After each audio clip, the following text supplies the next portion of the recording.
My name is Dr. Arif and I'm your tutor for today.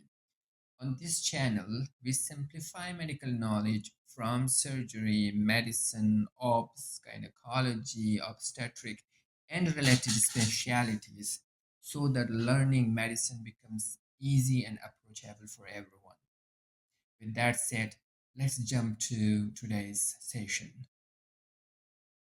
It is part 7 of clinical anesthesiology, which is the last part of this course. And in today's session, we will define pain, and along which we will study about types of chronic pain. Then we study about types of chronic benign pain, which are nociceptive pain, psychogenic pain, neuropathic pain, and then types of neuropathic pain like dysesthetic neuropathic pain and neuralgia. And then last type of chronic benign pain, which is called breakthrough pain. Then we will learn about analgesic ladder, and then we study about types of peripheral nerve block, in which we study tap block in detail.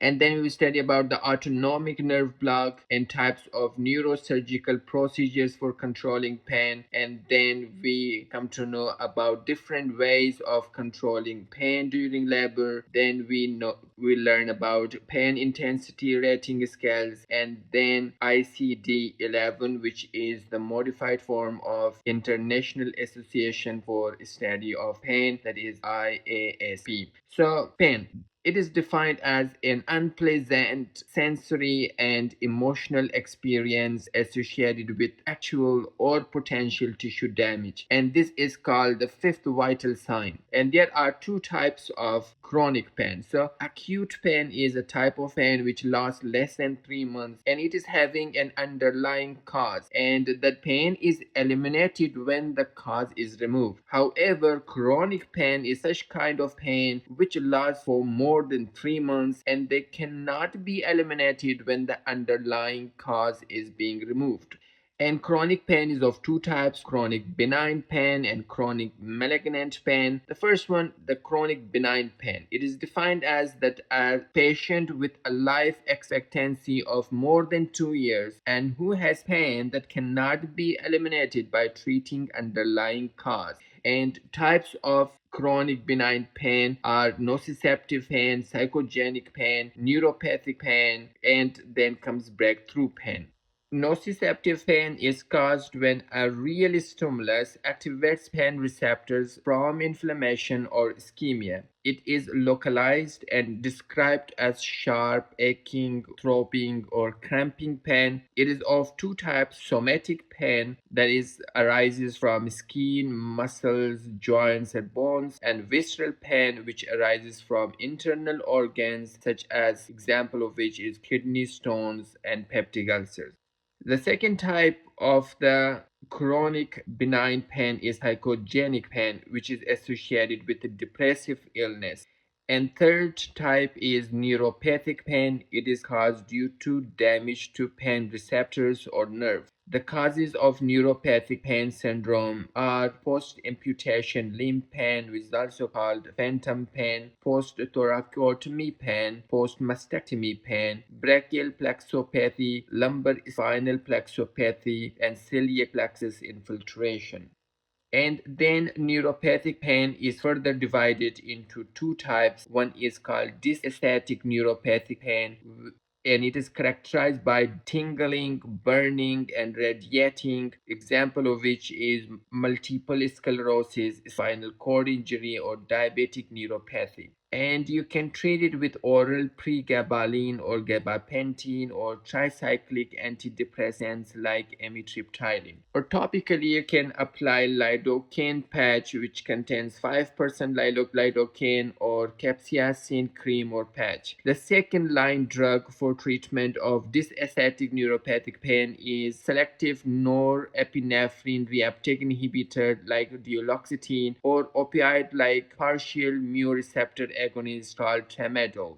Neuralgia, it is characterized by shooting and shock-like or stabbing pain. It occurs in post-herpetic neuralgia or trigeminal neuralgia. Now, management of phantom pain, which is also called post-amputation limb pain. There are two types of management. One is called non-pharmacological treatment and pharmacological treatment. In non-pharmacological treatment is mirror therapy. That is because the limb which is amputated still has it is pain receptors in the brain. So we should trick the brain into thinking that the limb still exists. Second is desensitization technique by massage or tapping of stump. Stump is the end part of the amputated limb which is made to place it into prosthesis. Physiotherapy and psychological therapy like cognitive behavioral therapy, or you can even give transcutaneous electrical nerve stimulation, that is TENS. Pharmacological treatment is oral gabapentin or pregabalin or tricyclic antidepressant like amitriptyline or nortriptyline. If the first line doesn't work, then the second line will be selective norepinephrine reuptake inhibitor like diloxetine, or you can use partial mu receptor agonist like tramadol or an NMDA agonist ketamine. The last type of neuropathic pain is breakthrough pain, which is also called incidental pain, and is caused by movement, positioning, cough, or dressing wound. Example of which are bone metastasis pain triggered by movement, or cancer pain in patient who is on regular opioids, or chronic neuropathic pain with a sudden pain spike. So treatment for the breakthrough pain is mu-agonist like morphine, which is strong mu-agonist, and fentanyl. So we defined chronic benign pain when the life expectancy of patient is more than 2 years, but chronic malignant pain is when the life expectancy of patient is less than 2 years and pain cannot be eliminated by treating underlying cause. So let's now jump to WHO analgesic ladder, and this ladder guides clinicians to manage pain systematically based on its intensity. We start with the step one of the ladder, which is paracetamol, aspirin, NSAIDs, and tricyclic antidepressant drug. If the pain cannot be controlled by step one, then we jump to the step two, where we use intermediate strength opioids like tramadol, codeine, dextropropoxyphene. And if still the pain is not controlled, then step 3 is there where we use strong opioid like morphine and fentanyl. And still the pain is not controlled, then we jump to step 4 where we use neurolytic agent for autonomic nerve block, peripheral nerve block, and there are some neurosurgical procedures. Now, question is why analgesics are given before surgery, or why we make the surgery to be painless. The answer is to prevent central nervous system hyperexcitability and for sensitization of the central nervous system. If the CNS is not sensitized and the CNS becomes hyperexcitable, then this leads to need of higher dose of analgesics. It decrease pain threshold and there will be experience of hyperalgesia, means patient will feel extreme pain to minor stimulus. There will be increased post-operative pain due to hyperalgesia,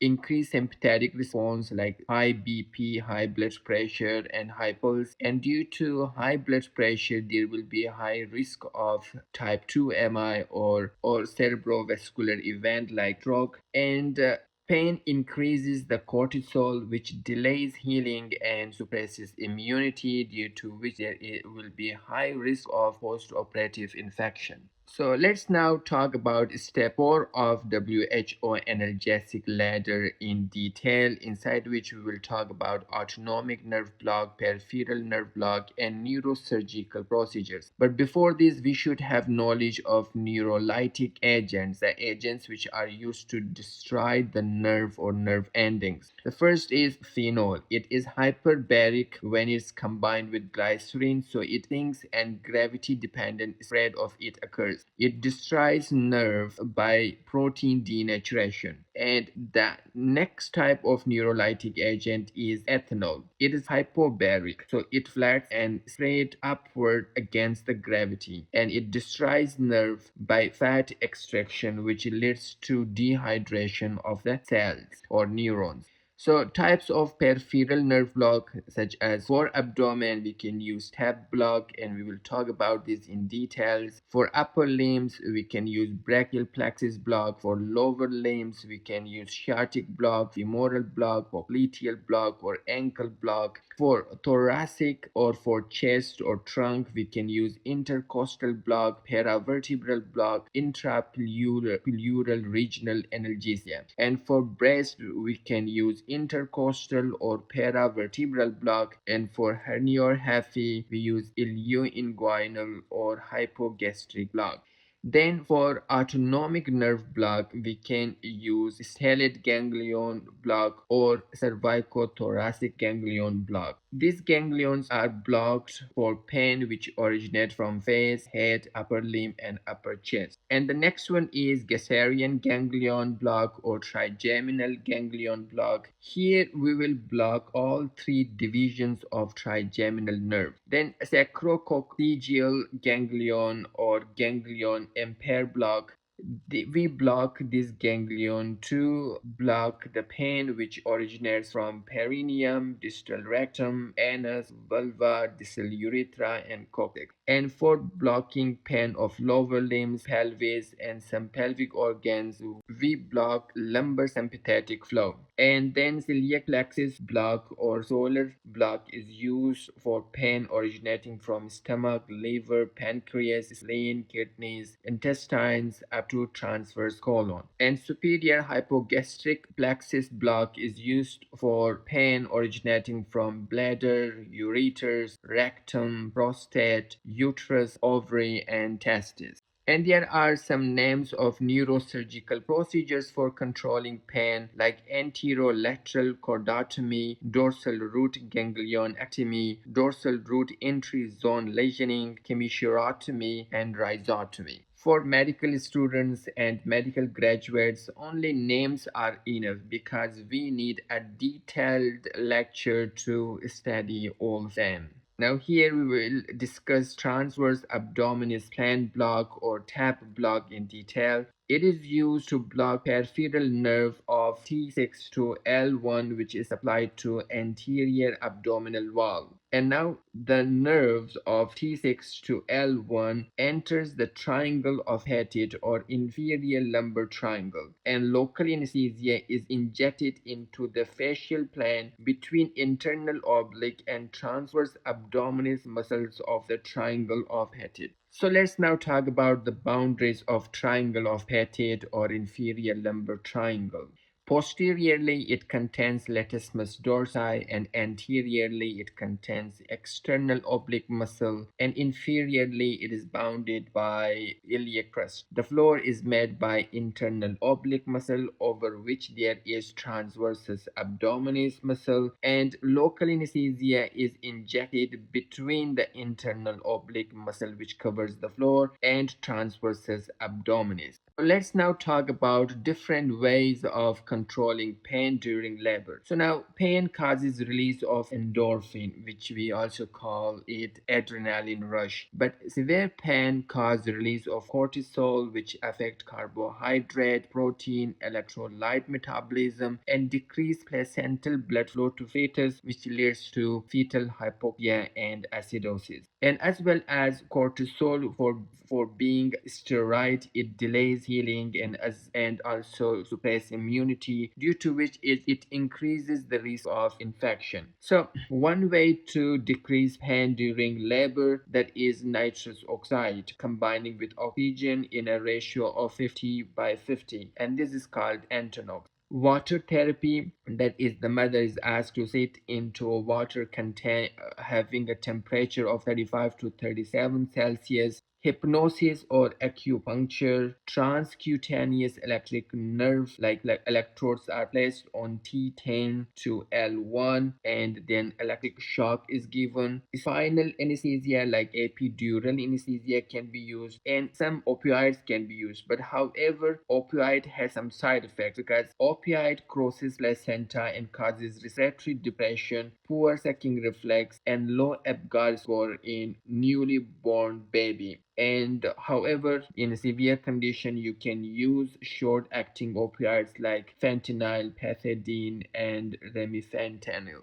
And there are some pain intensity rating scales like visual analog scale, numerical scale, categorical scale, as you see in the picture. And then there is brief pain inventory shed, which is where we ask the patient to shed area of worst pain. And there are some questions that you have to fulfill it, either asking the patient or either assessing with your own observation. So pain can be mild, moderate, and severe. There are some examples of procedures with their pain, like herniatomy, varicose vein, and gynecological laparotomy will have mild intensity pain, while hip replacement, hysterectomy, and maxillofacial surgery will have moderate intensity pain, and thoracotomy and knee surgery have severe intensity pain. IASP multi-axial classification of chronic pain. In 1994, International Association for the Study of Pain introduced a five-axis system in its taxonomy of chronic pain syndromes to comprehensively describe a patient's pain experience. Now, the updated form of IASP is called IASP ICD 11 Chronic Pain Classification, which was introduced in 2019, and it was developed by coordination of IASP with WHO.